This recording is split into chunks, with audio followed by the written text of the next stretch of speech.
Let us start with finance commission. चलिए finance commission जो है उसको कंप्लीट करते हैं। So finance commission it's a constitutional body. So what is a constitutional body? Any body, any office, any position which is directly mentioned in the constitution, it becomes a constitutional body. Is the president a constitutional office? President का office constitutional office है? The answer is yes. Okay, tell me, is UPSC a constitutional body? Yes. CAG? Yes. What about NHRC, National Human Right Commission? The answer is no. Why NHRC mentioned नहीं है constitution? It is made by a force of law. Okay. एक law के थ्रू एक act pass करा के NHRC को बनाया गया। The day there is a constitutional amendment and NHRC is put inside the constitution. Okay, so ये जो है आपका एनएचआरसी भी कॉन्स्टिट्यूशनल बॉडी बन जाएगा। उसी तरीके से finance commission is mentioned in article 280। सो उसका प्राइमरी फंक्शन क्या होता है? इसका प्राइमरी फंक्शन होता है to recommend the distribution of financial resources between the union and the state and among the states। यहां पर एक और लेवल है that we are talking about कि यूनियन जो है पैसा कलेक्ट करता है सबसे। ओके, पूरे इंडिया से पैसा कलेक्ट करता है और उसके बाद वो पैसा स्टेट्स को देता है। ओके, तो कितना पैसा जाएगा, किस स्टेट को कितना पैसा जाएगा? ओके, महाराष्ट्र को कितना पैसा जाएगा और बिहार को कितना पैसा जाएगा और असम को कितना पैसा जाएगा और तमिलनाडु को कैसे कितना पैसा जाएगा? क्या कोई स्पेशल स्टेट ऐसा होगा जिसको दूसरे स्टेट के मुकाबले ज्यादा पैसा जाएगा? ये सारे कंसिडरेशन कौन करता है? This is done by the finance commission of India. Okay, so finance commission जो है ये करता है। उसके बाद स्टेट से लोकल बॉडीज को, एलबीज और लोकल बॉडीज, उसको कितना पैसा जाएगा वो कौन डिसाइड करेगा और कैसे जाएगा? Which on which formula it will go, वो कैसे डिसाइड होगा? सो स्टेट से LB, that is the local bodies को जो पैसा जाएगा, that shall be decided by the state finance commission. Okay, क्या ये चीज क्लियर है? आपका जो है यूनियन से स्टेट के तरफ जो पैसा जाएगा वो फाइनेंस कमीशन देगी और फिर स्टेट से जो लोकल बॉडीज को पैसा जाएगा that will be bye the state finance commission. Okay, so state finance commission जो है उसको कौन कॉन्स्टिट्यूट करता है? स्टेट फाइनेंस कमीशन को हमने देखा था गवर्नर साहब जो है उसको कॉन्स्टिट्यूट करेंगे और उसके बाद जो है उसको, उसका जो रिपोर्ट होता है वो उसको पब्लिश टेबल करेंगे स्टेट लेजिस्लेचर में। But what about the finance commission जो कि यूनियन लेवल पे काम करेगा? सो यहां पर प्रेसिडेंट जो है he has the authority. So FC also advises on, एक तो इसका प्राइमरी रिस्पॉन्सिबिलिटी है डिवोल्यूशन ऑफ और distribution of financial resources between the union and the states and among the states. Okay, तो यूनियन एंड द स्टेट्स को हम क्या कहेंगे? वर्टिकल डेवोल्यूशन, मतलब वर्टिकली ऊपर से नीचे या नीचे से ऊपर को हम वर्टिकल कहते हैं। और साइडवेज जो पैसा जाएगा उसको हम लोग क्या कहेंगे? Horizontal devolution. तो ये जो है बेसिकली क्या देखता है कि यूनियन और स्टेट्स के बीच में और अमंग द स्टेट्स, यूनियन और स्टेट्स के बीच में और अमंग द स्टेट्स जो पैसा डिवोल्यूशन होगा, ओके, जो पैसा डिवोल्यूशन होगा ये फाइनेंस कमीशन देखेगा। और स्टेट लेवल पे जब वो पैसा चला गया तो लोकल बॉडीज को या जो म्यूनिसिपैलिटीज और पंचायत है उनको पैसा कितना जाएगा, कहाँ जाएगा, कैसे जाएगा, all of these things will be seen by the SFC, that is the state finance commission. Okay, So Finance Commission also advises on fiscal consolidation, debt management, resource allocation to local bodies. But यहां देखिए advice कर रहा है, यहां सिर्फ इनका advice चलेगा। Disaster relief fund and sectoral grant for health education justice and governance. Devolution का मतलब ये होता है दैट आप ऊपर से नीचे पैसा कैसे जा रहा है। जैसे सपोज आपने जो है, what happens that all you guys have given me some money, 500 rupees, let us say all of you have given me 500 rupees. Now you have given me that money, तो मैं उसको कैसे यूज करूंगा, उसको utilise कैसे करूंगा, और मैं जो जिस पर्पस के लिए आपने मुझे वो पैसा दिया है वो पर्पस मैं कैसे फुलफिल करूंगा। ओके, तो जब टैक्सेस कलेक्ट होता है तो टैक्सेस क्यों कलेक्ट होता है? बेटरमेंट के लिए कि नहीं? when the government collect taxes it is for the betterment of the people। तो उस केस में जो है हम क्या देखते हैं कि जो फाइनेंस कमीशन है वो बताता है कि जो टैक्सेस है वो कैसे नीचे की तरफ और साइडवेज जो है डिस्ट्रीब्यूट होगा। It basically gives a formula, a scientific formula based on the different criterias. और उस क्राइटेरिया के बेसिस पे what we do is that we give out that money, we distribute that money to the states. Okay, so this is the work of the finance commission. Once the states they receive the money, now they have to send it to the local bodies for grassroots development, and that is decided by the state finance commission. Okay, I hope this is clear now. Okay, so sectoral grant for health education justice governance, तो यहां advisory role है, it merely advises. Okay, constitutional basis it is established under article 280 of the constitution which mandates the president to set up a finance commission every 5 years। हर 5 साल में एक finance commission जो है that will be established। इसके पहले जो था we had the 16th FC, अगर आपको याद होगा, तो उसमें जो है हु वाज द चेयरमैन, ये जो हमारा 16th एफसी है उसके चेयरमैन कौन थे? We talked about it. 16th finance commission जो है वो उसके चेयरमैन कौन है? Any idea? ओके, यहां पर जो है अगर आप देखिएगा तो he was somebody who was there with the NITI Aayog as well. क्या नाम था उनका? नीति आयोग के साथ थे वो, और उसके बाद अभी यहाँ यस अरविंद पनगड़िया ये जो थे। यस, और उसके पहले जो था, उसके पहले जो 15th फाइनेंस कमीशन था उसके चेयरमैन कौन थे? Who was the chairman of the 15th finance commission? That was N K Singh. Okay, very good. Now N K Singh, इनका जो अभी अभी 16th एफसी चल रहा है, 16th FC was constituted on 2023 and 15th FC ये 2017। ओके, ओके 2017 में इसको एस्टेब्लिश किया गया था। तो हर 5 साल में 2017 टू 2022 ये चला, और 2023 टू 2028 ये चलेगा, फिर 2029 में एक नया finance commission it would be established.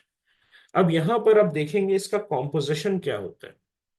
Okay, उसका क्या कॉम्पोजिशन होता है हम ये देखेंगे। सो चेयरमैन जो है he must have experience in public affairs.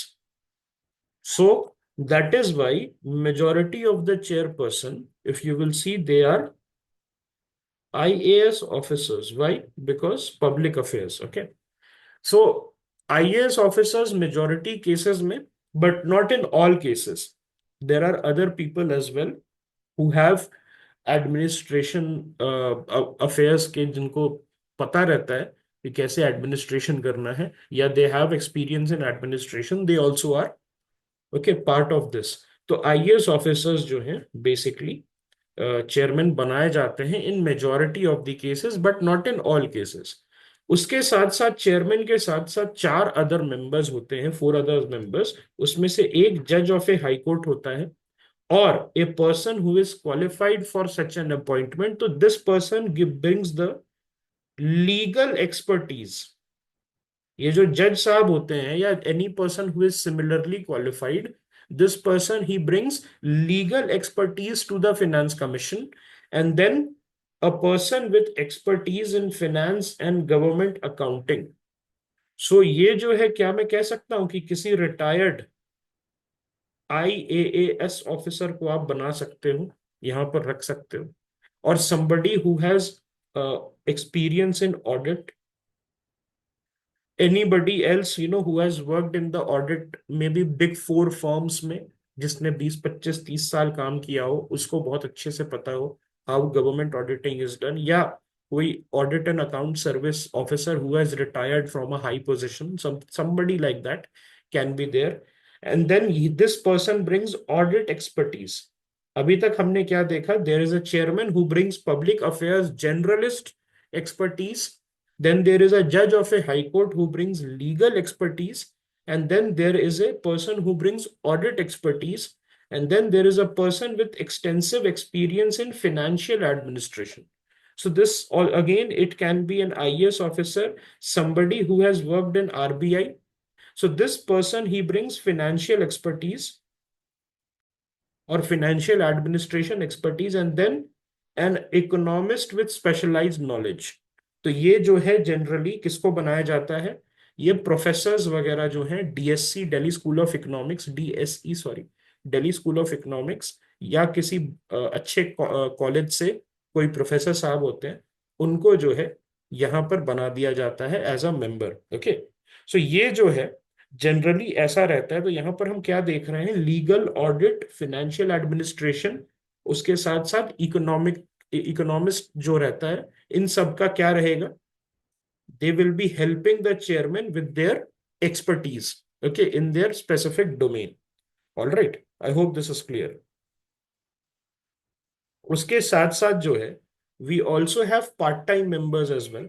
Okay, इसमें जो है एडवाइजर्स भी होते हैं, ऐसा नहीं है कि यही पांच का काम रहेगा। इसके साथ साथ जो है बहुत सारे जो है इसमें आपको पार्ट टाइम मेंबर्स और आपको जो है एडवाइजर्स भी मिल जाएंगे। और वो सारे जो है उनका काम बहुत ज्यादा टफ होता है। वाई, वो हम देखते हैं, इनका फंक्शंस अगर हम देखेंगे तब हमें पता चलेगा। अभी जो 16th फिनेंस कमीशन है, उसके जो चेयरमैन कौन है, Arvind Panagariya ji. He was the former vice chairman of Niti Aayog. उसके बाद उसमें से यहां पर अगर आप देखिएगा, तो we also have IAS officer who is there in finance and government accounting। So this person, he was from the he was a finance secretary। Okay, Ajay Narayan Jha नाम है उनका। So he was the finance secretary and an IAS officer।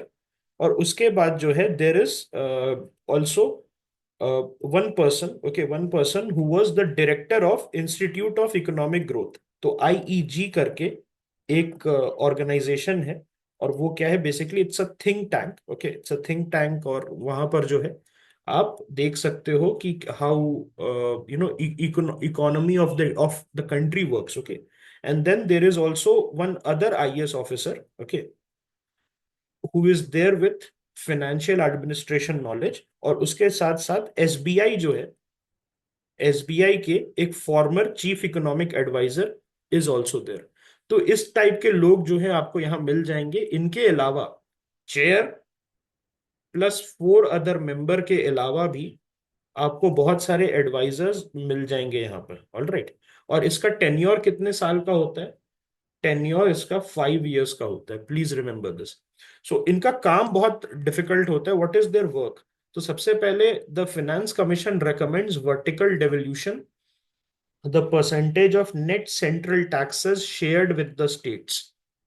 Okay, कि total कितना पैसा खर्चा आप करेंगे states के ऊपर। फॉर एग्जाम्पल, अगर 100 rupees has been collected by the center, 100 rupees has been collected by the center, so if the vertical devolution number will be 41%, so how much money has to be given to all the states combined out of this 100 rupees pool? ₹41 will be given to the states. ये समझ में आया? Did you get this point?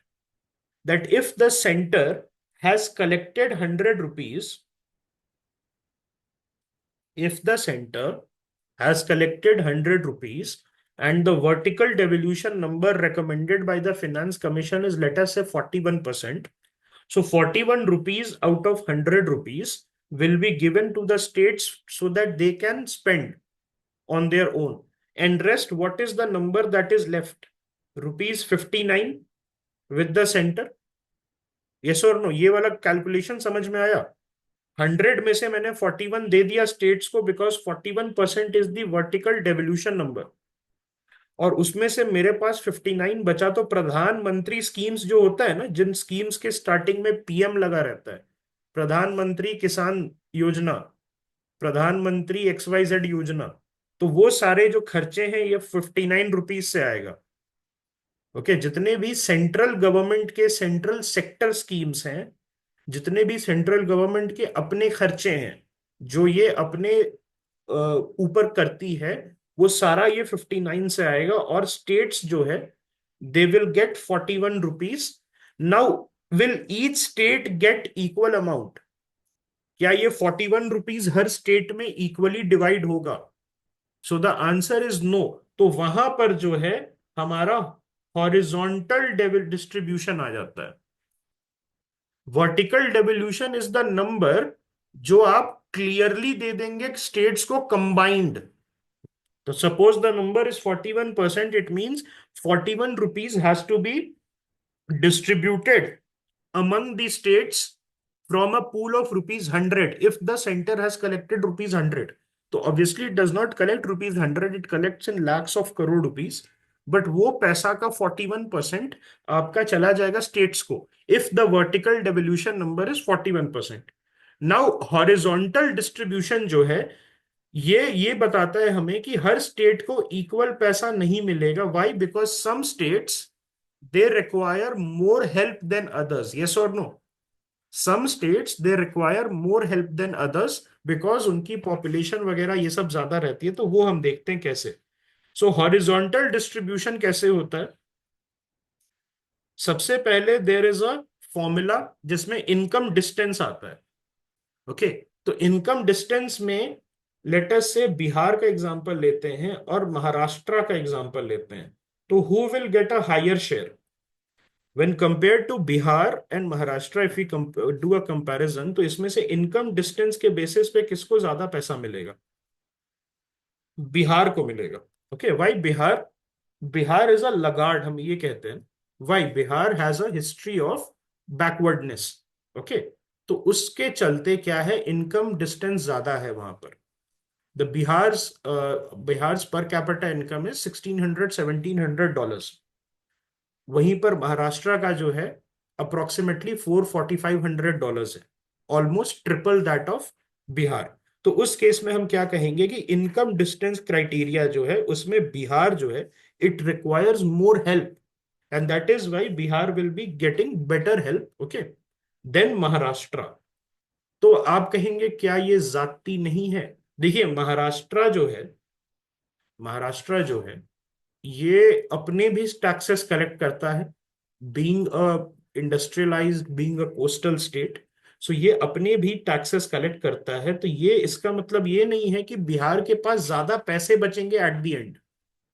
ये इसका सिर्फ ये मतलब है कि सेंट्रल पूल में से बिहार को ज्यादा पैसा मिलेगा।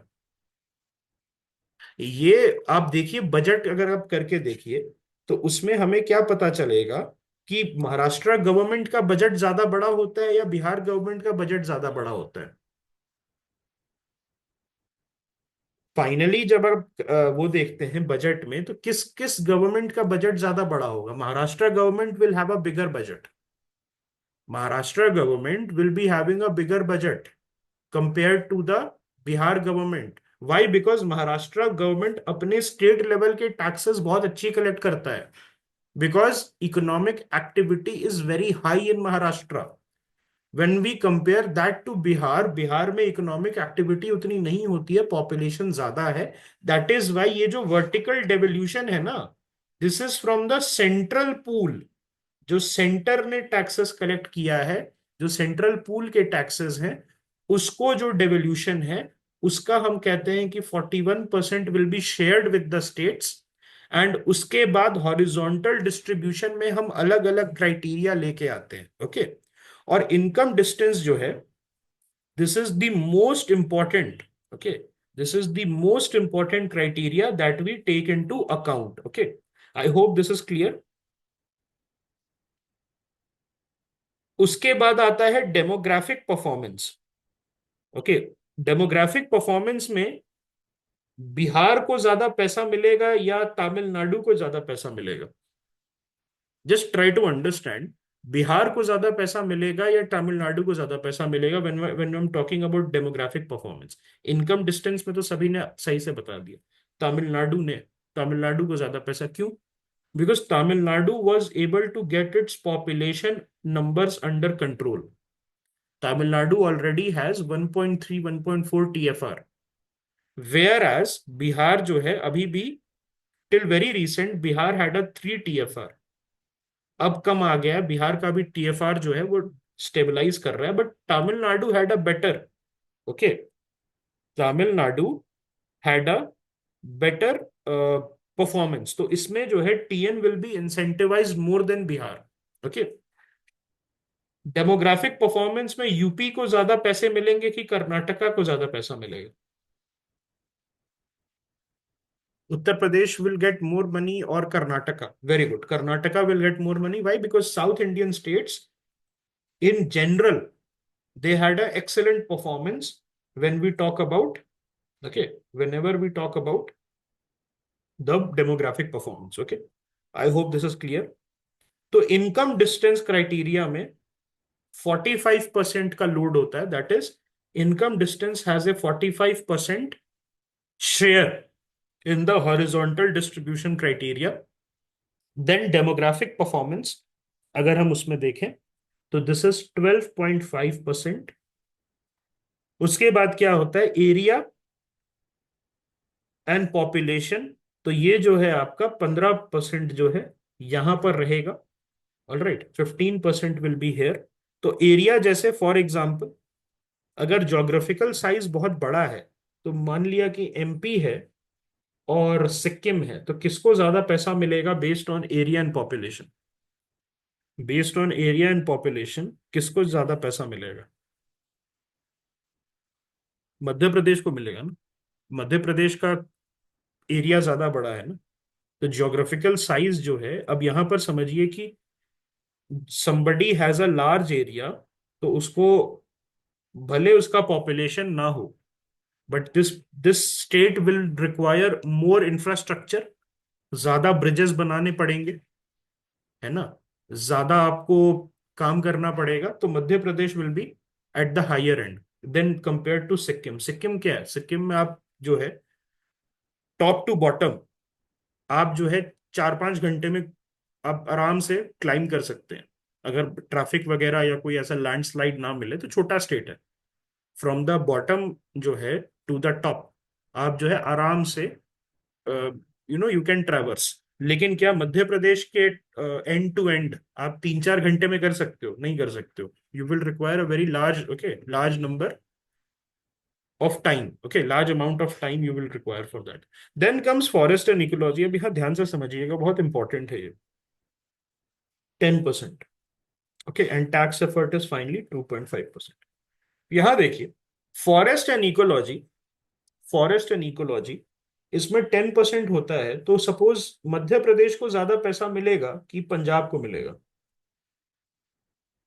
मध्य प्रदेश को मिलेगा, MP को मिलेगा। अब यहाँ पर बहुत एक इंपॉर्टेंट चीज आपको समझनी है कि फॉरेस्ट एंड इकोलॉजी का क्यों है यहाँ क्राइटेरिया। अगर मध्य प्रदेश का majority area is declared as a national park, तो क्या वहां फैक्ट्रीज लग सकती है? क्या वहां इंफ्रास्ट्रक्चर लग सकता है? मध्य प्रदेश का मैंने जो है आधा से ज्यादा एरिया को तो national park, protected forest, reserve forest, wild life sanctuary ये डिक्लेयर कर दिया। बफर जोन, बायोस्फीयर रिजर्व, आधा से ज्यादा एरिया है ही ना। मध्य प्रदेश का example is a very good example for this. आधा से ज्यादा एरिया तो मैंने यही ऐसे ही में डिक्लेयर कर दिया कि आप कुछ कर ही नहीं सकते। तो मध्य प्रदेश जो है उसका आधा से ज्यादा area is out of bound for any kind of developmental activities. Yes, you are right in saying that this is the opportunity cost for not developing industry in the area। मतलब अगर वो एरिया में आप industry develop करते तो वहां jobs बनती something like this. लेकिन सिंस ये यूनियन गवर्नमेंट का आदेश है कि नेशनल पार्क में कुछ नहीं बनेगा, नेशनल पार्क में कोई एक्टिविटी नहीं होगी, सो उसके लिए there is an opportunity cost. और वो अपॉर्चुनिटी कॉस्ट जो है the states will be paying, तो उनको कॉम्पनसेट करने के लिए जो है 10% ये भी रखा गया है फॉरेस्ट एंड इकोलॉजी का। बिकॉज खर्चा उल्टा है। मान लिया कि there is a Pench national park, या लेट अस से there is a Panna national park. तो पन्ना नेशनल पार्क में थोड़ा बहुत आप टूरिस्ट का टिकट वगैरह बेचेंगे, that's it. Panna national park से पैसा कोई कमाई है क्या? पन्ना से आप कुछ कमा सकते हैं? नहीं कमा सकते। लेकिन उल्टे खर्चा है, रेंजर की सैलरी हो गई, उसके बाद ट्रैकिंग डिवाइसेस की सैलरी हो गई, ट्रैकिंग डिवाइसेस का खर्चा हो गया, पेड़ टिम्बर वगैरह को पकड़ने के लिए, तस्करी वगैरह पकड़ने के लिए जो टेक्नोलॉजी लगती है, वो सारी चीजें, वेटनरी का खर्चा, ये सारी चीजें। खर्चा उल्टा है, पैसा कम है। पैसा कुछ आप कमा नहीं रहे, खर्चा आप उल्टा कर रहे हैं, तो इसीलिए फॉरेस्ट एंड इकोलॉजी का क्राइटेरिया दे रखा है। उसके बाद टैक्स एफर्ट है। What is tax effort? तो बेसिकली ये ऐसे स्टेट्स को इंसेंटिवाइज करता है जो अपना टैक्स रेवेन्यू बढ़ाते हैं कंपेयर टू देयर जीएसडीपी। तो इसमें जो है टैक्स एफर्ट में किसको ज्यादा पैसा मिलेगा? महाराष्ट्र को ज्यादा पैसा मिलेगा या जम्मू एंड कश्मीर को ज्यादा पैसा मिलेगा? Maharashtra will get higher. Why? Because Maharashtra collects record taxes.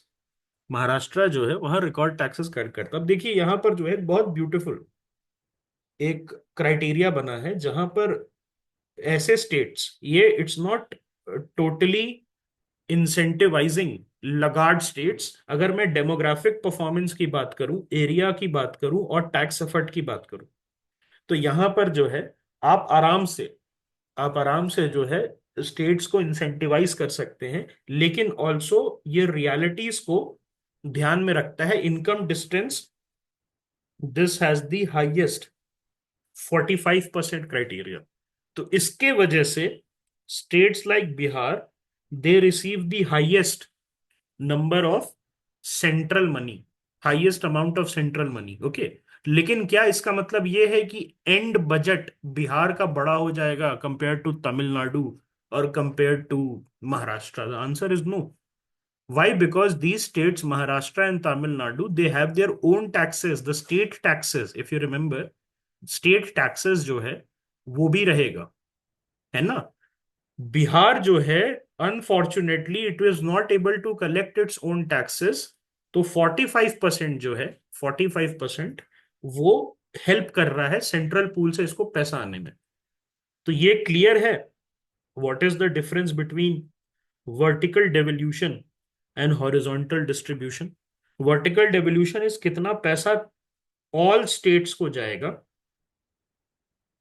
Okay, so this is a blanket number, 41%, 51%, 60%, जो भी रिकमेंड किया जाएगा। और हॉरिजॉन्टल डिस्ट्रीब्यूशन क्या है? हॉरिजॉन्टल डिस्ट्रीब्यूशन क्या है? बेसिकली बिटवीन स्टेट्स कैसे बांटा जाएगा। ओके, मैं सपोज मेरे पास 1,000 रुपए आए और मैं कहूंगा जितने लोग यहाँ पर आज क्लास करने आए हैं उनको मैं 1,000 रुपए में से 50% बांटूंगा।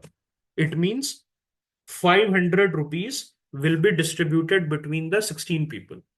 नाउ उसमें से जो है हर आदमी को सेम नहीं मिलेगा, बिकॉज हो सकता है किसी को कुछ और ज्यादा जरूरत है, किसी को कम जरूरत है वो 500 में से। तो ये 50% जो नंबर है जिससे एक 500 का नंबर आया, this is my vertical devolution. और 500 जो कि सब में डिवाइड होगा अनइक्वली, उसके लिए हॉरिजॉन्टल डेवोल्यूशन है between the states. I hope this is clear ना, ये चीज आपको क्लियर हुई? ओके, उसके साथ साथ grants in aid, this is basically revenue deficit grant, local body grant, disaster management grant and sectoral grant. इन सब पे एडवाइस करता है कि कैसे बांटना चाहिए। And generally this advice is accepted, but is the president और the government bound to accept this advice? The answer is no. Generally it is accepted, but it is not bound to be accepted. Okay. उसके साथ साथ they also advise the measures to strengthen local governance, that is panchayats and municipalities, fiscal health and debt management. They recommend the limit on state borrowing and fiscal deficit targets. और implementation की अगर हम बात करें, implementation of finance commission का recommendation, it is not binding. So please remember this. ये recommendation सिर्फ advisory है. These recommendations are not binding. Recommendation does not translate to concurrence, and it is not binding on the government, but it is generally accepted with modification. Why? Because finance commission जो है वो बहुत scientific तरीके से काम करता है, बहुत ज्यादा साइंटिफिक तरीके से काम करता है. उसके बाद जब रिकमेंडेशंस पहुंच जाती है सरकार को, तो उसमें थोड़ा सा मॉडिफिकेशन किया जाता है पॉलिटिकल बेसिस पे. जैसे फॉर एग्जांपल, अगर कोई ऐसा स्टेट है जहां जहां पर डिसकॉन्टेंट बहुत ज्यादा है, या अगर ऐसा स्टेट है जहां इलेक्शंस आ रहे हैं, ओके, तो उसको थोड़ा सा मॉडिफाई कर देंगे पॉलिटिकल रियलिटीज को ध्यान में रखते हुए. लेकिन मोर और less it is accepted, but you are not bound to accept. It is accepted because, more or less it is very scientific, but you are not bound to accept. You can totally reject it also. Okay. और implementation कैसे होता है इनके order का, sorry इनके recommendations का? Via presidential order which specify the period of validity, via union governments explanatory memorandum in parliament. तो एक एक्सप्लेनेशन का मेमोरेंडम दे दिया जाता है कि कैसे कैसे जो है फिनेंस आगे पीछे जाएगा. और उसके बाद monitoring by concerned ministries and departments. तो जो कंसर्न्ड मिनिस्ट्रीज एंड डिपार्टमेंट्स है, they also where the monitor where the money is going. What are the challenges that are faced by the Finance Commission? So there are data inconsistencies and there are gaps. तो proper data नहीं मिल पाता है. Real time accurate fiscal data from states is very difficult. Why? Because the accounting culture in the states is very poor. Centre का data बहुत time पे आ जाता है. Why? Because the central government, they employ a lot of statisticians. वो याद है, CSO, NSO, जितने भी NSSO, ये सारे जितने भी ऑर्गेनाइजेशंस हैं, ये बेसिकली सेंटर जो है स्टैटिस्टिशियंस रखता है. तो they give real time data, whereas states have a very very poor accounting culture. और उसके चक्कर में thus the finance commission, they are not able to get proper data. Then conflict between center and states over tax devolution is there. Many people say, why should Bihar get the money? Okay, why should Bihar get the money? And when it is not contributing, then Bihar says something else. Bihar क्या कहता है? बिहार ये कहता है कि अरे हम तो पूरे कंट्री को लेबर सप्लाई कर रहे हैं. We are sacrificing our growth so that the country can grow. तो ये पॉलिटिकल बैंटरिंग चलती रहती है. सम पीपल से कि why should the south south India suffer because of the north. तो ये वाली चीजें चलती रहती है. तो political and economic challenges are there. उसके साथ साथ द स्टेट्स में divert funds which are meant for sector specific grants. मतलब आपको पैसा दिया जस्टिस सिस्टम को बेटर करने के लिए, आपने वो पैसा कोई लाडला लाडली स्कीम में डाल दिया. Okay. Delay in fund release and under utilisation of grants, this is also a big problem. बहुत सारे केसेस में हम ये क्या देखते हैं कि state departments, they are very very backwards in spending the money. Okay. Prosperous states, they feel disadvantage as they contribute more in tax but receive less. And poorer state depend heavily on grants. तो prosperous states कौन हो जाएगा? महाराष्ट्र, गुजरात, तमिलनाडु, कर्नाटका, है ना? These will be Andhra Pradesh, Telangana, prosperous states. जो western और southern belt है, these are prosperous states. Who are the laggards? Laggard will be Bihar, Jharkhand, है ना? West Bengal, even now West Bengal, despite the presence of Calcutta, it is going backwards. So these states, they heavily depend, okay, on grants from finance commission. Okay. Even Madhya Pradesh, मध्य प्रदेश जो है, although it has a lot of industry, it is growing, but certain belts in Madhya Pradesh it is very poor. बीमारू जो आप कह रही हैं वो ठीक है, बीमारू, यस, बीमारू मतलब Bihar, Madhya Pradesh, Rajasthan even, and UP. Okay, UP में ईस्ट और वेस्ट डिवाइड है। यूपी में व्हाट वी हैव, ईस्ट और वेस्ट डिवाइड है, तो eastern part is poor, western part has industries in Noida. Okay, now notable contribution of the past finance commission, so they have increased the share of states in central taxes। पहले first finance commission सिर्फ 10% devolution किया था। Now this is very important. एक I think बात चली थी on Twitter that Nehru का एक बहुत बड़ा प्रॉब्लम क्या था कि Nehru did not focus on primary education. Okay, so this was something that was said by me कि बहुत ज्यादा प्रॉब्लम है कि नेहरू ने प्राइमरी एजुकेशन में, ओके, प्राइमरी एजुकेशन में खर्चा नहीं किया। Now people said, obviously who were Congress supporters on Twitter, they said कि ये तो स्टेट्स की गलती है, स्टेट्स को, states education is a state, it's a part of the concurrent subject, और स्टेट स्टेट को देखना था, ये वो बोलने लगे। So then only I pointed out this fact कि पहला जो फाइनेंस कमीशन था वो सिर्फ 10% जो टैक्स है उसको डिवोल्यूशन के लिए दिया था, मतलब मेजॉरिटी पैसा वाज विद द सेंटर। तो अगर सेंटर के पास मेजॉरिटी पैसा है तो it was the central government's responsibility to fund the education. Okay, अब आप जैसे कहेंगे that Tamil Nadu, it did very well in primary education. Okay, it did very well because it was, the state government was very, the state government was very focused on primary education। वहीं पर आपका mid day meal चला था। And one thing they said was the people, जो हमारा discourse चल रहा है कि TN was poorer than UP, Tamil Nadu was poorer than UP, and despite that Tamil Nadu was able to focus on primary education। So do you think this is an honest statement to make? Is this an honest statement to make? Why? Because आज के date में in 2025 still UP has a higher GDP than Tamil Nadu। UP has a higher GDP than Tamil Nadu। Okay, so saying this that Tamil Nadu was poorer than UP is a dishonest statement। Why? Because today also Tamil Nadu is poorer than UP because of lower GDP। But per capita किसका ज्यादा रहेगा? Per capita किसका ज्यादा रहेगा? तमिलनाडु का ज्यादा रहेगा। Okay, so this is what should be there कि पहला फाइनेंस कमीशन जो है उसने मेजॉरिटी पैसा सेंटर के पास रखने के लिए कह दिया। अब का जो 14th फाइनेंस कमीशन है, सक्सेसिव फाइनेंस कमीशन बढ़ाते गया, now we have reached at 42%। So can I say that fiscal federalism is growing? This is a very good example of fiscal federalism, which can be a question in your GS2 polity। okay, GS2 polity जो है वहां पर आपका ये आ सकता है। ठीक है, alright. Then introduction of disaster relief fund was mentioned by the 11th finance commission।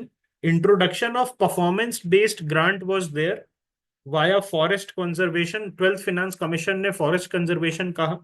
Population control incentives 13th finance commission में आया।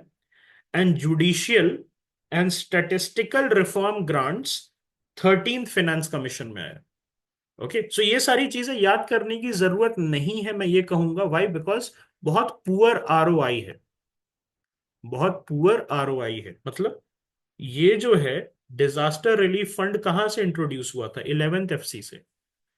परफॉर्मेंस बेस्ड ग्रांट मतलब जो फॉरेस्ट कंजर्वेशन अच्छा करेगा उसको ज्यादा पैसे मिलेंगे। याद है forest and ecology had 10% share, forest and ecology had 10% share. Okay, fiscal federalism का मतलब क्या है? यहां से देख रहे हैं आप, 10% से 42% हो गया from first finance commission which said कि 10% पैसा दो स्टेट्स को। 42% जो है, ओके, 42% जो है वो 14th एफसी में आ गया। दैट इज अब जो है, मान लिया 100 रुपीज का पूल होता था तो फर्स्ट फाइनेंस कमीशन सेड कि state should be given ₹10, but 14th finance commission it has increased it to ₹42। अब जो स्टेट से उसको ज्यादा पैसा मिल रहा है, तो can I say that fiscal federalism is growing in India, it is strengthening in India? Why? Because centre states को अब ज्यादा पैसा दे रहा है। अब समझ में आया? ओके।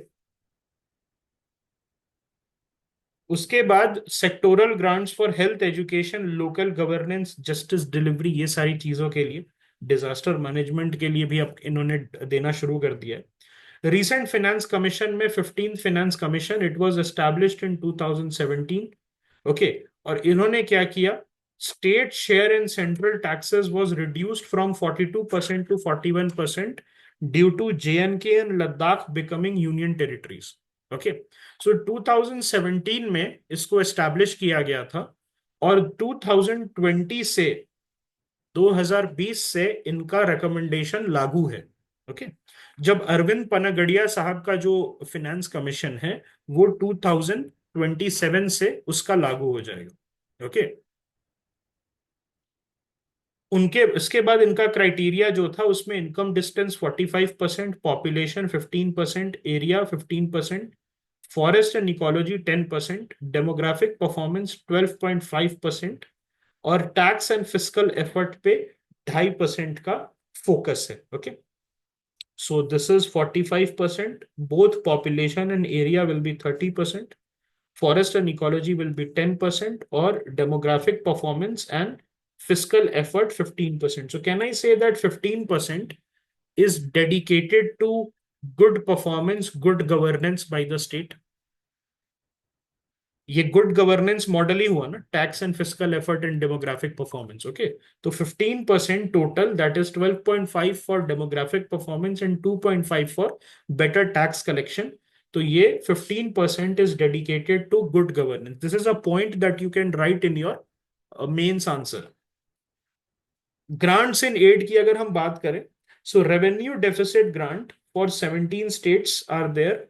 व्हाई? बिकॉज अगर आपको याद होगा, तो जीएसटी से जब से हमने जीएसटी पे शिफ्ट किया है, तो रेवेन्यू की प्रॉब्लम्स आ रही है, तो उसमें जीएसटी कॉम्पनसेशन सेस तो है ही, जीएसटी कॉम्पनसेशन सेस तो है ही, लेकिन उसके साथ साथ revenue deficit grant for states which are having problems in managing their resources, उसके साथ लोकल बॉडी ग्रांट्स भी है, which is 90% based on population and 10% based on area, and mandatory property tax reforms are important for fund eligibility. मतलब अगर आपको local body grant को access करना है, there is a local body grant which was made.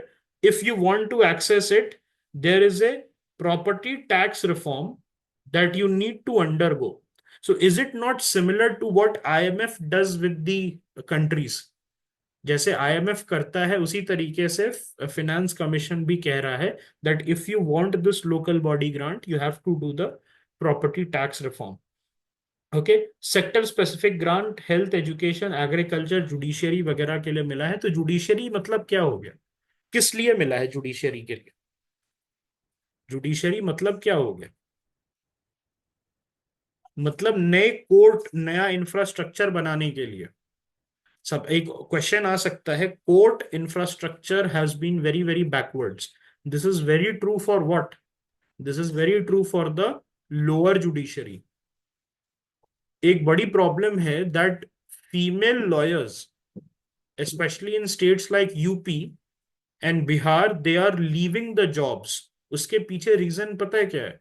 There are no toilet facilities in the courts. Okay, there are no toilet facilities. There is no electricity. Benches कितने सालों पुराने हैं। सो इस वजह से जो है जुडिशियल, क्या जुडिशरी ऑप्टिमम लेवल पे काम कर सकती है? Can the judiciary work at an optimum level? So the answer is no. Because अगर जज जो है उसको आप सुविधा नहीं देंगे, एडवोकेट्स को सुविधा नहीं देंगे, how they are going to function? So judicial reforms की जरूरत है, specially at the infrastructure level, जो कि ये सेक्टर स्पेसिफिक ग्रांट से पॉसिबल है। पंखा नहीं रहता है, एसी तो दूर की बात, पंखा नहीं रहता। बैंगलोर की बात है, some people had shared that there was no washroom in the lower court of Karnataka. ओके, कंज्यूमर कोर्ट की बात है ये, वहां पंखे नहीं थे. Disaster management grants, so it retained existing cost sharing ratio, that is 90-10 for northeast and Himalayan states and 75-25 for others. मतलब जो डिजास्टर मैनेजमेंट का पैसा रहेगा वो 90% सेंटर देगा और 10% स्टेट देगा for north eastern and Himalayan state. ऐसा क्यों? दो रीजन है. पहली बात तो माउंटेन्स की वजह से you cannot set up factories, है ना, हिली टेरेन है, you cannot do any kind of business there, population density is low, तो वहां सेंटर ज्यादा पिच इन करती है. दूसरी, ओके, दूसरी चीज क्या है, ये जो है इसमें they are disaster prone themselves. एक तो वहां पर आप कुछ कर नहीं सकते with related to economic activity, और वहां खुद डिजास्टर प्रोन होते हैं, तो there need better share from the central government. बाकी स्टेट्स के लिए सेंटर 75% कंट्रीब्यूट करता है और 25% स्टेट्स वगैरह कंट्रीब्यूट करते हैं. Fiscal road map, so they will reduce fiscal deficit to 4% of GDP for the center by 25-26, and additional 0.5% of GSDP for states implementing power sector reforms. तो इसका मतलब क्या है कि अगर आपको पैसा बोरो करना है सेंटर से एज अ स्टेट, तो अगर आपने पावर सेक्टर रिफॉर्म कर दिए, if you have done power sector reform, तो उस केस में एडिशनल 0.5% ऑफ जीएसडीपी के इक्विवेलेंट आप जो है डेट ले सकते हैं. Now the thing is, what is this power sector reform? बहुत सारे स्टेट में अभी भी जो है डिस्कॉम्स, डिस्कॉम्स जो है, जो डिस्ट्रीब्यूशन कंपनीज है, power distribution company which are state owned in majority of the states, they are at a massive loss. होता क्या है कि जैसे आपके घर बिजली आ रही है, आपने क्या किया, टांग दिया, है ना. समझते हैं टांगने का मतलब क्या होता है? आपने जो है लाइन टांग दी, किसी दूसरे के घर से आप बिजली उठा रहे हैं, या रेलवे के जो बिजली वाला है ना उससे चोरी कर रहे हैं. I know this for a fact that there is a very big university in Madhya Pradesh, जो रेल जिसका जो बिजली है वो रेलवे से आता है, जिसकी जो बिजली है वो रेलवे से आती है, because it belongs to a powerful politician. तो वो सारी बिजली जो है वो रेलवे से खींचती है. एक यूनिवर्सिटी ऐसी है जिसकी जो बिजली है वो रेलवे, बगल में एक रेलवे स्टेशन है उससे आता है. रेलवे स्टेशन का करोड़ों में बिल जाता है, करोड़ों में बिल जाता है. They are not able to explain how come, because जितनी है ना वो 700-800 एकड़ की यूनिवर्सिटी जो है in a small town in Madhya Pradesh, they are doing that. Okay, so the thing is कि ये सारी चीजें बहुत बड़ी प्रॉब्लम है. डिस्कॉम्स के हेल्थ को जो है इन्होंने खत्म कर दिया है. आप अगर देखेंगे कश्मीर में, they had gone to install meters, so the women they came together and they basically trashed the people who came and who had come from the बिजली department, and they destroyed all the meters. Yes, तो ये सारी चीजें जो हैं discom के health के लिए बहुत खराब है. स्टेट के जो डिस्कॉम्स है, they are running in the losses of lakhs of crore, not even thousands. Thousands of crore तो नॉर्मल बात होगी. some of them are running at the breaking point कि अब खत्म हो जाएगा. Okay, billions of dollars of losses. तो ये मोदी जी का एक कहना है कि discom health is number one priority when it comes to power sector reform. और जो स्टेट्स पावर सेक्टर रिफॉर्म कर लेगा वो जो है they will B incentivised and they will be given more borrowing flexibility. एक स्टेट है which has done very good work, Gujarat. तो चलिए they have done good work, वो अब तो वहां प्राइवेट प्राइवेट डिस्कॉम्स ज्यादा आ गए हैं. One state Bihar has done good work. Bihar में जो है they have installed prepaid meters. Okay, पहले पे कीजिए जितना आपको यूज करना है, मान लिया कि आप अगर ऐसा चाहते हैं. ओके, तो स्मार्ट मीटर्स वगैरह जो है बिहार में आ गया है. तो now Bihar has done very good reforms. Bihar has done very good reforms, so it means that it can borrow additional 0.5% of its GSDP. Okay, smart meters लग चुके हैं.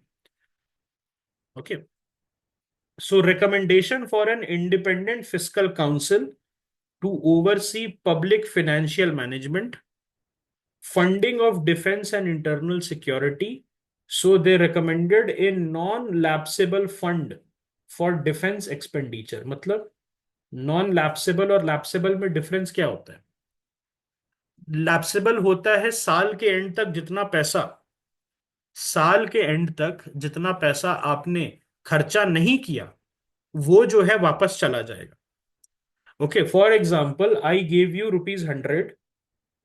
Okay, and I gave you ₹100 and then I told you that for next 12 months, you have this, कि आप जो है इसको खर्चा करेंगे. So at the end of the year, after 12 months, you had spent 90. So ₹10 बच गया. And if it is lapsable, तो ये ₹10 में वापस ले लूंगा और फिर आपको ₹100 अलग से दूंगा और वट एवर दूंगा. ठीक है. दूसरी चीज है कि अगर, ओके, ₹10 आपके पास बच गया and the fund is non lapsable, तो ये ₹10 तो आपके पास रहेगा ही, और उसके साथ साथ जो मैं ₹100 फिर ऐड करूंगा तो आपके पास कितने हो गए? ₹110. So this is the meaning of non lapsable fund. ये चीज समझ में आई? Did you understand this? Okay.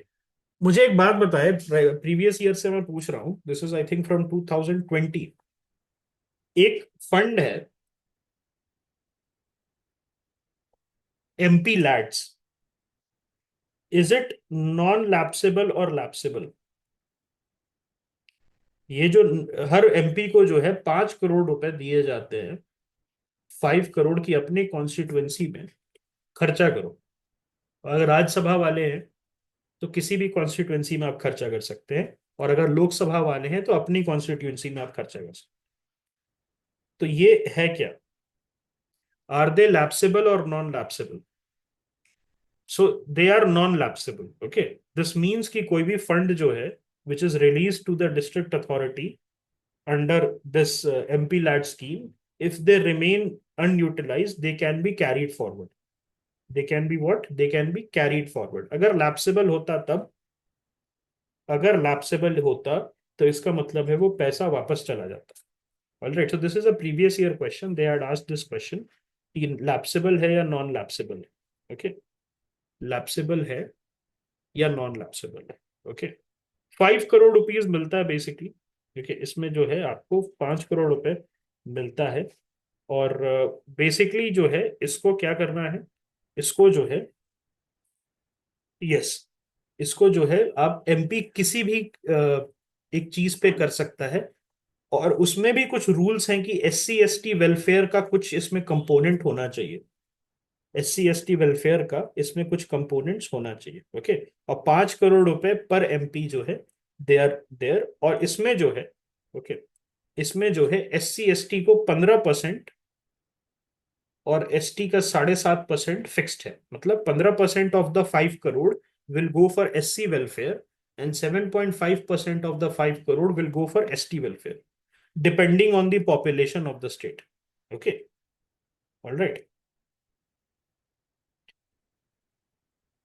जैसे मान लिया जयशंकर साहब है, गुजरात से इलेक्ट हुए, तो गुजरात के किसी भी कॉन्स्टिट्युएंसी को पकड़ सकते हैं.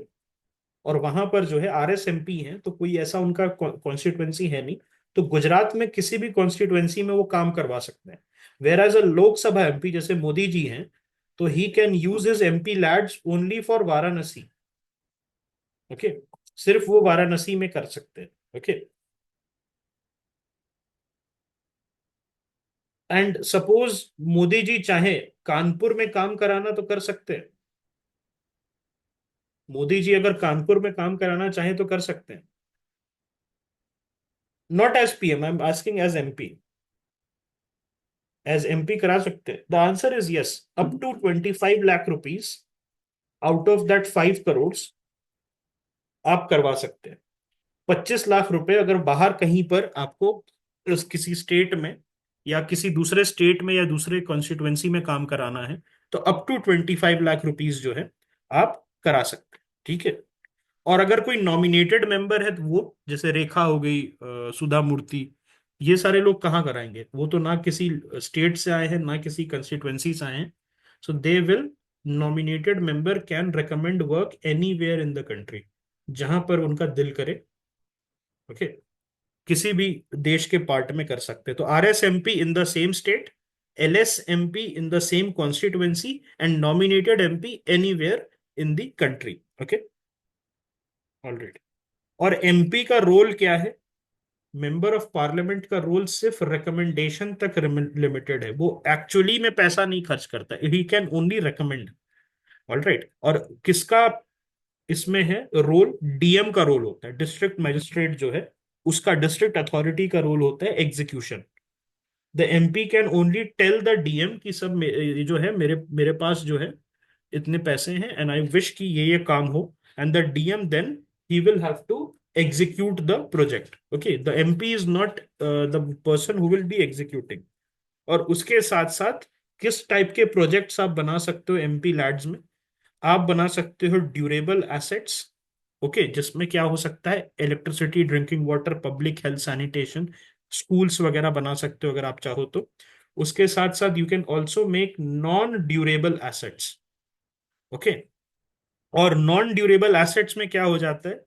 Computer, books, schools, libraries, ambulances. Okay, toilets वगैरह, अगर आपको ये सब अगर देखना है, उसमें कुछ लगवाना है आपको, जैसे टॉयलेट की हालत बहुत खराब है, उसमें पेंट करवाना, समथिंग लाइक दिस। ओके, सो वो नॉन ड्यूरेबल एसेट्स में आ जाता है। उसके साथ साथ नेचुरल डिजास्टर में भी MP लैड्स हेल्प कर सकता है। लेकिन मेजर चंक कहाँ जाना चाहिए इसमें, इसमें से मेजर चंक कहाँ जाना चाहिए?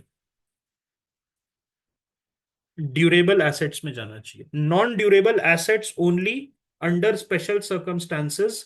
इसमें लाइब्रेरी की किताबें आ जाएंगी, कंप्यूटर आ जाएगा। Okay, something like this. Okay, ambulance आ जाएगा, something like this, non durable, but this will be only be in special circumstances. Majority money has to go in durable assets. All right. और इसको जो है COVID-19 के समय suspend कर दिया गया, that's why UPSC had asked that question in 2020। Okay, all right.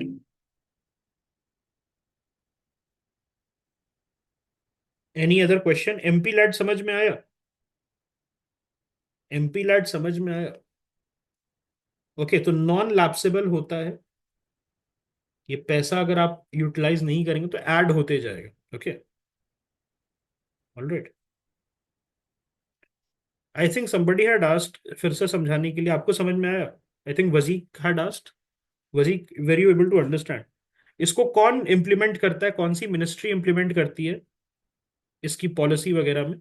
मॉस्पी, ministry of statistics and programme implementation जो है, ये बेसिकली पॉलिसी फॉर्मुलेशन करती है। और ये MP लैड है क्या? MP LAD, it's a central sector scheme. मतलब सारा पैसा कहां से आएगा? सारा पैसा सेंट्रल सेक्टर स्कीम में कहां से आएगा? सेंटर से आएगा। ओके, कहां से आएगा? सेंटर से आएगा। ऑलराइट, मतलब सेंटर देगी, सेंटर देगी पैसा। सेंट्रल सेक्टर स्कीम का ये मतलब होता है। स्कीम्स कितने टाइप की होती है? एक होता है सेंट्रल सेक्टर स्कीम। ओके,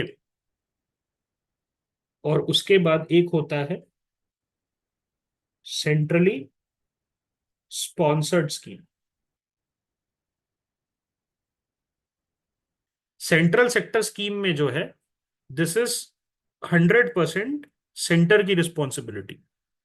और सेंट्रली स्पॉन्सर्ड स्कीम मतलब क्या होता है? 60-40, मतलब 60% जो है सेंटर पैसा देगी, और 40% जो है वो कौन पैसा देगा?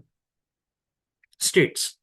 और this number is higher for Himalayan states and north eastern states. Okay, वहां पर सेंटर का ज्यादा हो जाएगा। ऑलराइट, क्या ये चीज क्लियर है? Okay, MLA LADS state specific होता है, there is no central law for that. Okay, metro, okay, I am not sure what you are asking there. Metro as in? ये चीज समझ में आ गई स्कीम कैसे कैसे होती है। Metros generally they are centrally sponsored as far as I can remember. जब तक वो स्पेसिफिकली सेंट्रल सेक्टर स्कीम के अंदर नहीं आता है, it is centrally sponsored. Okay, it is centrally sponsored. Central sector मतलब 100% सेंटर पैसा दे रही है, जो पैसा उसका सेंट्रल पूल से आता है, सेंट्रल टैक्सेस से आता है। और इसमें जो है सेंट्रली स्पॉन्सर्ड स्कीम का मतलब 60-40 for normal states, 90-10 for the hill states. मतलब ये रहता है कि 60% जो है स्पॉन्सर कर रही है सेंटर, लेकिन 40% पैसा अभी भी स्टेट की तरफ से आ रहा है। और हिमालयन स्टेट्स और नॉर्थ ईस्टर्न स्टेट्स के लिए नंबर ऑब्वियसली हायर रहता है, 90। ओके। फेम वगैरह, देखिए जो फेम स्कीम है, ऑलराइट, तो उसके components, majority of the components that will be from your central sector. Okay, centre पैसा देगी, लेकिन कुछ कंपोनेंट्स उसमें स्टेट भी पिच इन करते हैं। Okay, I hope this is clear. Fame है क्या? What is fame? तो ईवी जो है ना, इलेक्ट्रिक व्हीकल, उसके लिए है कि आप खरीदेंगे, क्योंकि ईवी का अपफ्रंट कॉस्ट बहुत हाई होता है। So people if they want to adopt it, तो उसके लिए जो है दे हैड अ स्कीम कि हम जो है सब्सिडी देंगे। ऑलराइट। और ये जो है initially it was a central sector initiative, मतलब पैसा सेंटर की तरफ से आएगा, लेकिन उसमें कुछ कुछ स्टेट्स पिच इन करते हैं, जैसे दिल्ली जो है वो एक्स्ट्रा सब्सिडी देता है। फॉर एग्जाम्पल, ये जो सेंटर है, मान लिया 2 लाख की सब्सिडी दे रहा है, 17 लाख की गाड़ी है उस पर 2 लाख, तो 15 लाख आपको पड़ेगा। फिर दिल्ली उसमें और पिच इन करके 1 लाख रुपए एक्स्ट्रा देगा आपको। तो स्टेट्स पे भी डिपेंड करता है, बट यहां पर जो है, यहां पर what we have is central sector initiative. It means कि पूरा पैसा जो है सेंटर की तरफ से आएगा, and the states have an option whether they wish to pitch in और नॉट। तो जनरली जो अपफ्रंट कॉस्ट है ईवी का, उसको कम करने के लिए, क्योंकि ईवी का अपफ्रंट कॉस्ट इज हायर। मान लिया 10 लाख की आइस कार है। What is ice car? Internal combustion engine car. तो ₹15 लाख का ईवी होता है। तो ये अपफ्रंट कॉस्ट को आइस के बराबर लाने के लिए फेम करके एक सेंट्रल सेक्टर स्कीम आया था, जिसमें सेंट्रल गवर्नमेंट पैसा देती है, लेकिन states like Delhi they had their own fund, जो कि फेम फेम के साथ कंट्रीब्यूट कर रही है। बट हर स्टेट के पास ये नहीं था, तो इट मींस कि बहुत सारे स्टेट में सिर्फ फेम चल रहा था, that is a central sector scheme. Okay, I hope this is clear. अब जो है 16 फाइनेंस कमीशन 2026 टू 31 के बीच में आया। डॉक्टर अरविंद पनागड़िया जी हैं, उनका मैंडेट है, और ये कब किक इन होगा? 26 टू 31 के बीच में। इनके जो रिकमेंडेशंस है कब होंगे? 26 टू 31 के बीच में। और इनका मैंडेट क्या है? टैक्स डेवल्यूशन देखना, ग्रांट्स इन एड देखना, डिजास्टर मैनेजमेंट फाइनेंसिंग देखना, and strengthening local governance. What are the challenges? Regional disparity, urbanization and infrastructure, central sponsored scheme, reforms, debt management, GST council and finance commission coordination. तो ये बहुत बड़ी बात है। GST council जो है वो भी एक बड़ा रोल प्ले करती है डिवोल्यूशन में। ओके, उसके साथ साथ फाइनेंस कमीशन को कोऑर्डिनेट करना है, and reducing freebie culture, that is also a very big problem. What are the conflict between centres and state? तो स्टेट्स दे आर्ग्यू कि 41% शेयर जो है वो इनएडिक्वेट है गिवन देयर रिस्पॉन्सिबिलिटीज। एंड ये है क्या, दे से कि सेंटर जो है it collect cess and surcharge but does not share them with states. So आपको पता है क्या स्टेट्स लेवी कर सकते हैं सेस और सरचार्ज? क्या सेस और सरचार्ज स्टेट्स लेवी कर सकते हैं? The answer is no. The power to levy the cess and surcharge it rests with the centre. Okay. और सेस जो होता है वो स्पेसिफिक होता है, स्पेसिफिक काम के लिए होता है, स्पेसिफिक पीरियड के लिए होता है। Surcharge is non specific. तो सेस में लिखा रहेगा किस चीज के लिए सेस आ रहा है। फॉर एग्जाम्पल, स्वच्छ भारत सेस, नमामि गंगे सेस, कृषान Krishi Kalyan cess, okay, something like this. और ये जो सेस है which is not shared with the states, उसके चलते देश से कि सेंटर जो है एक्चुअली 41% नहीं दे रहा है। सेंटर इज ओनली डिवोल्यूशन जो है वो 32% का दे रहा है। वाई? बिकॉज आप ऐसे समझिए कि ₹100 सेंटर दिखा रहा है, उसमें से ₹41 इज गिवन टू स्टेट्स। तो कह रहा है सेंटर की 41% is the devolution, but states क्या कह रही है कि ₹100 नहीं, ₹30 आप एक्स्ट्रा सेस भी तो कलेक्ट कर रहे हो। तो इसका मतलब 130 जो है उसका 41%, उसका ₹41 आप दे रहे हो। आप ये बात समझ रहे हैं? सेंटर क्या कह रहा है कि मैं ₹100 कलेक्ट कर रहा हूं वाया द जीएसटी, तो मैं आपको ₹41 डिवोल्यूशन दे रहा हूं, मतलब मैं ₹41 आपको दे रहा हूं। तो my devolution percent is 41%। But states क्या कह रही है कि why you are counting the cess and surcharge separately. आपने जो ₹30 एक्स्ट्रा कलेक्ट किए उसको भी इस ₹100 के पूल में कैलकुलेट करो, और तब बताओ what is the percentage of ₹41। तो 100 का ₹41 जो है, दिस इज 41%, बस बट 130 जो टोटल हो जाएगा, that is collection via the GST and the cess and surcharge.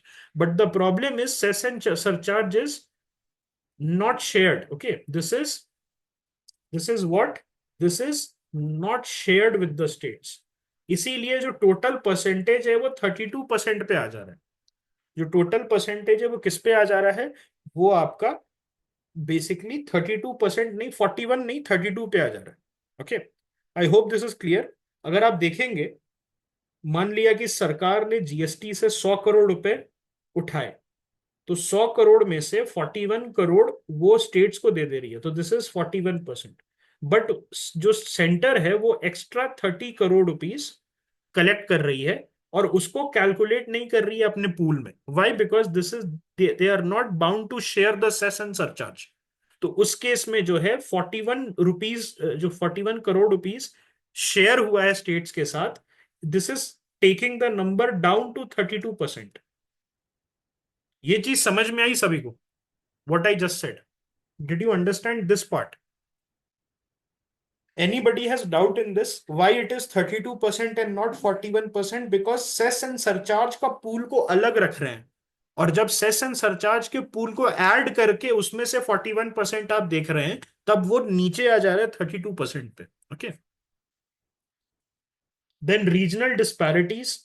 Prosperous states like Maharashtra, Karnataka, Tamil Nadu feel they contribute more but they receive less. Poorer states like Bihar, UP, MP are more dependent on central transfers. So इस तरीके से finance commission is over. Okay.